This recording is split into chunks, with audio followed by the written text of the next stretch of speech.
Family,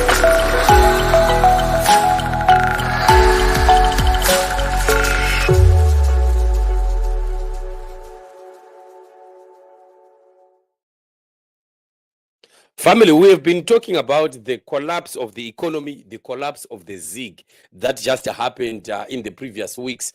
And ZANU-PF government and officials coming out, just mumbling, not with any solution to the problems that the country is facing. We have also seen Mnangagwa coming out to try and address the nation. While he addressed, he never, ever gave any hope to the nation, any kind of signs that his administration has any plans of how they can deal with the situation on the ground. The problem that we are seeing with the ZANU-PF government is always that it is an arrogant government that does not want to work and understand each other with the masses.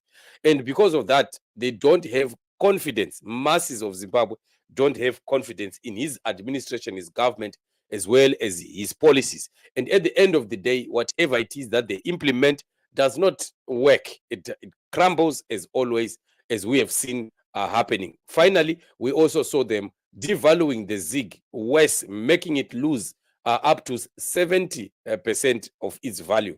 And after doing that, when asked about the hardship that has hit the ordinary Zimbabweans as well as civil servants, we have seen the government of Mnangagwa promising that they were going to give salary increases to the government, to the government workers. But unfortunately, Mnangagwa gives civil servants US18 salary increase. We knew this, and we even talked about it.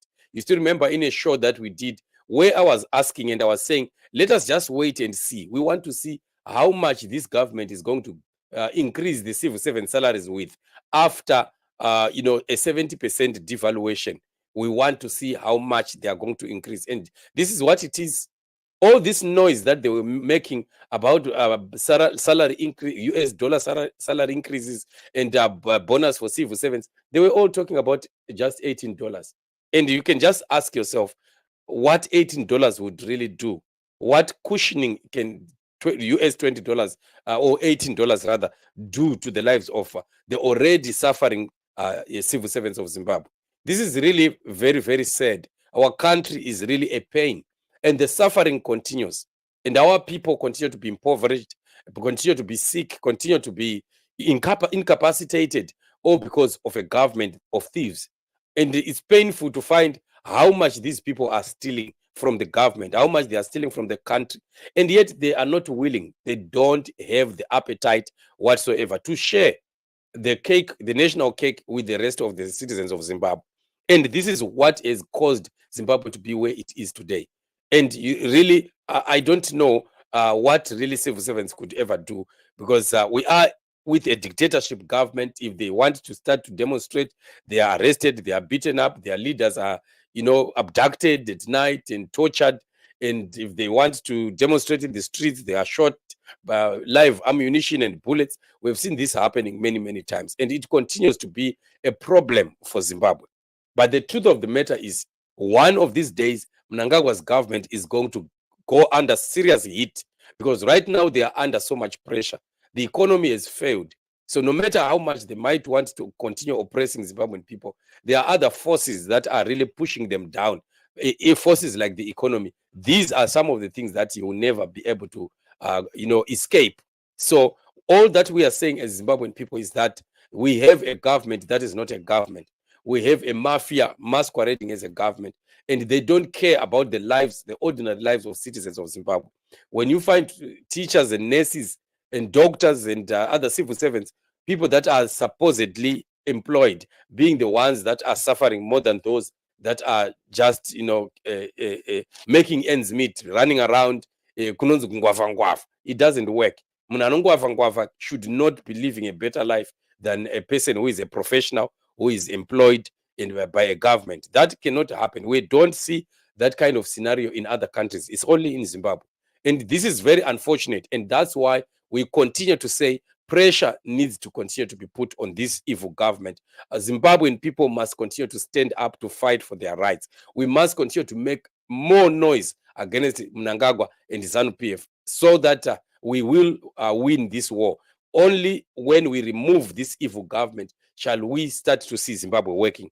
Zimbabwe will never recover as long as we have these thieves. We have people that are saying they are backing their zig with the US dollar, and tomorrow the finance minister comes and say, if it is failing, we will sell that gold again and stabilize the currency. How does that work? How can a whole professor be coming out to speak that the way that Mthuli Ncube spoke in that video? And you ask yourself, what are these guys drinking? What really is happening? What happens when somebody joins ZANU-PF? A professor who is supposed to be speaking knowledge is speaking worse than a primary school child about economics. And these are the people that claim to want to take Zimbabwe to a middle income economy, blah blah, and they want to buy time by pushing the years further and further and further. When Mnangagwa also coming out to want to declare 2030, and yet we are looking at the country crumbling before our eyes. We are looking at Zimbabwe just disintegrating right before the eyes of the whole world. What is it that these guys still want to do? Everything is proven to them that they are not the right people to be in the leadership positions in Zimbabwe. We definitely need new leaders.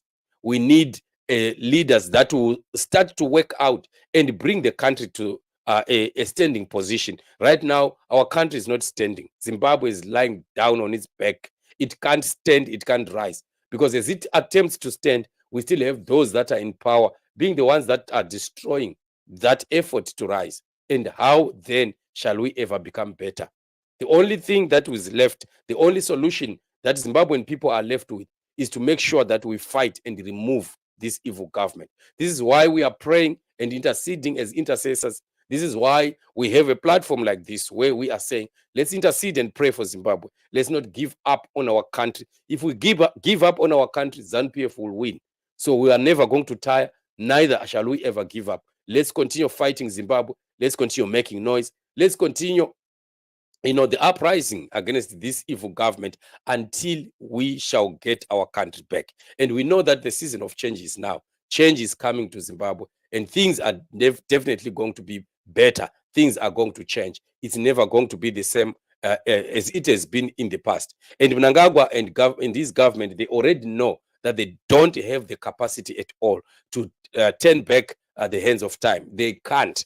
The people of Zimbabwe have lost faith and trust in them to the point that there is nothing that they can ever do for them to be recognized as a government again by the Zimbabwean people. So this is the situation that is on the ground. Civil servants, the struggle continues until we remove this evil government. Let us continue to join hands. Let's continue to fight. Let's continue to expose ZANU-PF as much as we can until we get our country back.